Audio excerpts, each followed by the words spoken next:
चीज़ें बेहतर हुई हैं वो आपको सामने ही नज़र आ रहा है कि उसमें सबसे बड़ी चीज़ जो होती है जिसका हमें हमेशा से फिक्र रहती है वो होता है करंट अकाउंट बिल्कुल बैलेंस।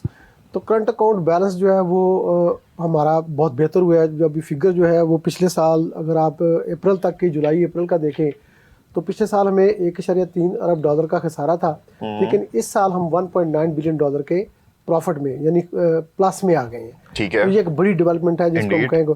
इसके अंदर जो सबसे बड़ी कंट्रीब्यूशन है वो जो पाकिस्तान के जो पाकिस्तानी बैरून मुल्क मुकीम है जिसको एक्सपैट्रिएट्स कहते हैं, तो उनकी बहुत बड़ी कंट्रीब्यूशन है। पिछले साल उन्होंने अप्रैल तक 23.9 अरब डॉलर भेजे थे और इस साल उन्होंने इसको बढ़ा के जो है वो 31.2 अरब डॉलर भेजे। रेमिटेंसेस हमारा बहुत अच्छा हो गया। बिल्कुल। अच्छा, लेकिन साथ में जो दूसरी चीज़ इसमें होती है वो होती है एक्सपोर्ट्स। पिछले साल एक्सपोर्ट्स इस अरसे में थी 25.53 अरब डॉलर की, इस साल है 27.28 अरब डॉलर की, 6.8% इसमें भी ग्रोथ है। तो यानी एक्सटर्नल सेक्टर में हमें दोनों तरफ से ही एक प्लस पॉइंट मिला, इसके बावजूद कि पाकिस्तान के मुल्की हालात पॉलिटिकल जो इस्तेहकाम था वो नहीं था, दहशत गर्दी का बहुत बड़ा सामना था, तो ये सारी सूरत हाल उसके बावजूद है।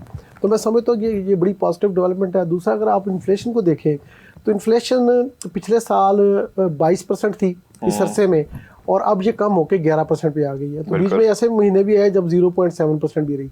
तो लेकिन ये 11% का मतलब ये कि 50% हम इसमें हम कमी में सॉरी इन्फ्लेशन थी 17.3% और ये 0.3% अभी जो चल रही है जी। तो ये एक बहुत बड़ी एक डेवलपमेंट है। जो मैं आपको पहले रेट बता रहा था वो 22% पॉलिसी रेट थे, तो पॉलिसी रेट 22% से 11% पे आ गए।